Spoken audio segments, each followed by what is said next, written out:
بسم الله الرحمن الرحیم. السلام علیکم و رحمت الله و برکاته. خواهران عزیز، امروز خواستم به سه سوالی خیلی تکراری شما جواب داده باشم. یکی درباره نیت روزه شوال که از کی کنیم و چگونه است. دیگری درباره آیا می توانیم اول شوال رو گیریم، روزه شوال رو گیریم، بعداً قضا رو. دیگری درباره اجازه شوهر در مسئله روزه قضا و یا روزه 6 روزه شوال. اولا درباره روزه شوال، الحمدلله اکثریت مایان با خبر هستیم از ثواب روزه 6 روزه شوال که ما الکی در ماه شوال هستیم، که پیامبر صلی الله علیه و سلم حدیث در صحیح مسلم است که میگن من صام رمضان فاتبعه ستا من الشوال کان کصیام الدهر. هر کسی که رمضان رو روزه بگیرد و بعد از آن 6 روز دیگر روزه بگیرد، مثل اینکه یک سال پره روزه گرفته است. یعنی یک ماه روزه گرفته شما 10 ماه حساب می شود و 6 روز روزه گرفته شما 2 ماه حساب می شود. گویا که شما 12 ماه روزه گرفتید، که در حدیث دیگر پیامبر این را بیان می کنند.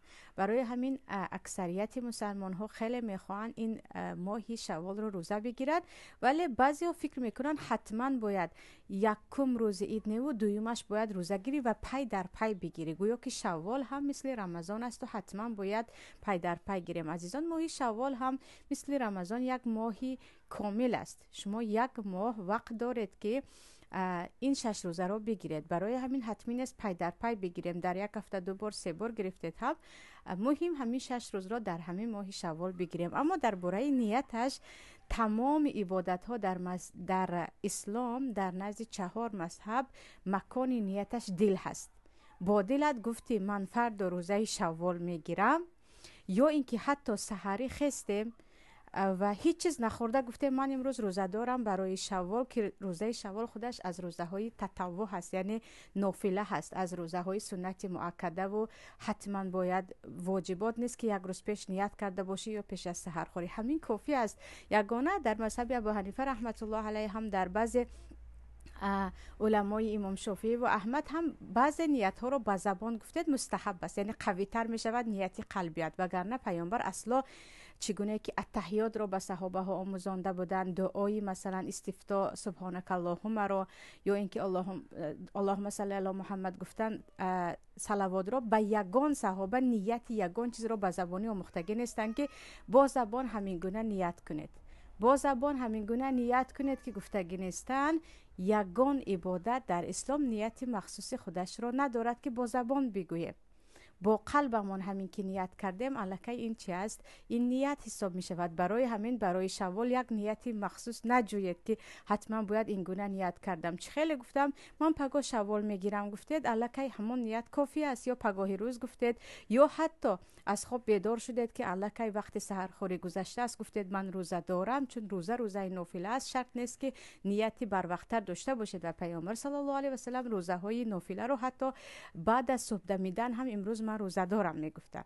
و مسئله نیت شوال اینقدر مسئله جدی نیست که دربارش گفت و گفت کنیم. عیناً همین گونه نیت غسل و نیت طهارت و نیت دیگر نماز ها با قلبتون گفتید من غسل میکنم، این دیگر نیت است. من غسل از جنابت میکنم، من غسل برای روز جمعه میکنم، یا من نماز استخاره میخونم. با دلمون گفتیم کفایه هست. با زبان آوردن حتما یک شکل رو چگونه که در فرض عین بعضی کتابک های تاجیکستان است از یاد کردن از یگان صحابه علما آمدگی نیست. فقط با دهان همون نیتی که در قلبت داری آوردن رو چه خیلی گفتم بعضی علما مستحب میگویند که نیتت قوی تر شود. اما درباره قضای شوال رو گیریم اول، یا اینکه 6 روزه شوال رو ببخشید قضای رمضان رو گیریم یا 6 روزه شوال رو. چه خیلی میدونیم خواهرانی که به خاطر حیض، به خاطر بیماری ماهانه قضا دارن، بعضیشان تا 10 روز قضا دارن، بعضیشان تا 7 روز، بعضیشان 6 روز و 5 روز، بعضیا به خاطر بیماری، بعضیا به خاطر مسافرت. و قضای رمضان برای هر یک مسلمان فرض است که الله میگوید و من کان مریضا او علی سفر فعدة من ایام اخر. وقتی شما به خاطر مریضی و به خاطر مسافری روزه نگرفتید حتما در دیگر روزها بگیرید. یعنی رمضان رو قضاش رو گرفتن فرض است. اما ما اول 6 روزه شوال رو گرفته بعدا قضا گیری می شود یا نه؟ قضا چه خیلی که میدونیم فرض است، اما قضای رمضان یک و یک باره گرفتنش فرض نیست. این رحمت پروردگار است که همین که عید گذشت حتما باید قضاها رو تمام کنی. این گونه یگان دلیل وجود ندارد.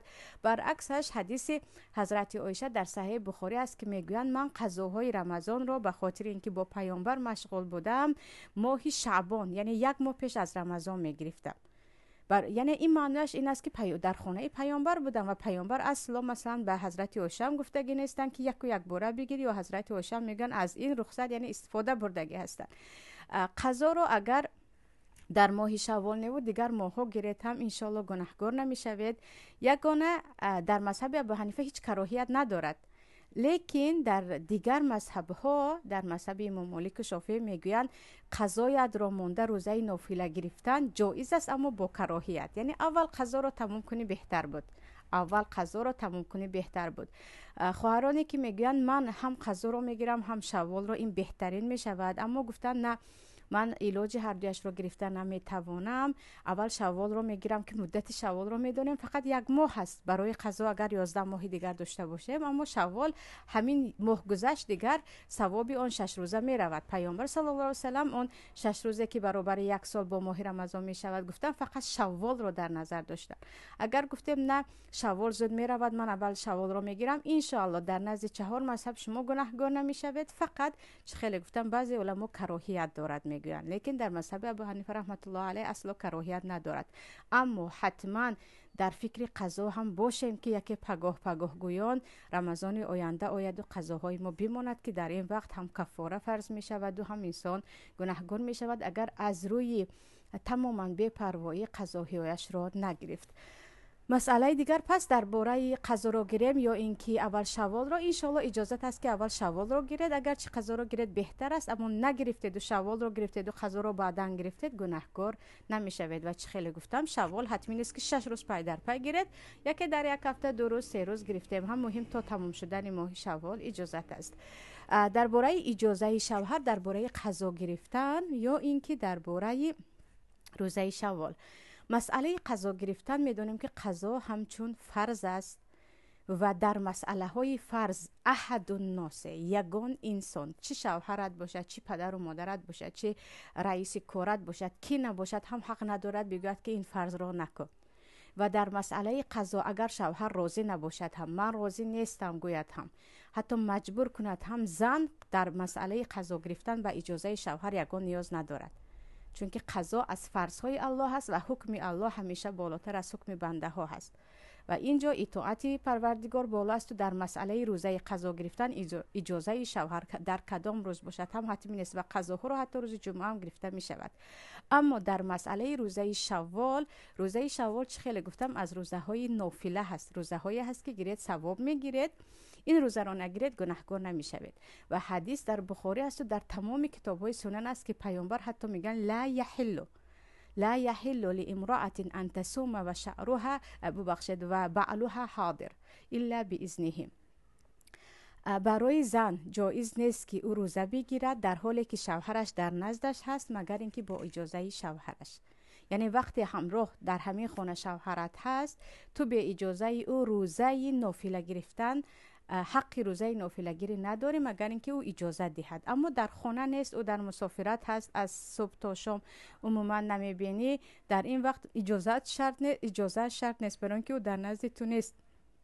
اما در همانجا همراه باشند روزه های نافله، چه پنجشنبه دوشنبه باشد، چه شوال باشد، چه انشالله ذوالحجه باشد، دیگر روزه های نافله را حتما باید با اجازه شوهر زن بگیرد وگرنه گناهکار می شود. زنی که شوهرش اجازه نمیدهد و روزه های نافله میگیرد، قید میکنیم که نافله او گناهکار است. اما روزه های قضا، روزه های فرض، روزه که اون نظر کرده بود، وعده داده بود به الله که همون روز رو روزه میگیرم اگر یکون کارم برار گیره چیزی دیگر، این روزه هایی که فرضی هست اجازه شوهر هم دیگر یگان کس هم شرط نیست. این بود عزیزان جوابی کوتاه 3 سوال شما که ان شاء الله امیدوار هستم استفاده میکنید، علل خصوص خواهرانی که زیاد در این باره پرسیدن. تا صحبت های دیگر در پناه الله یگانه باشیم.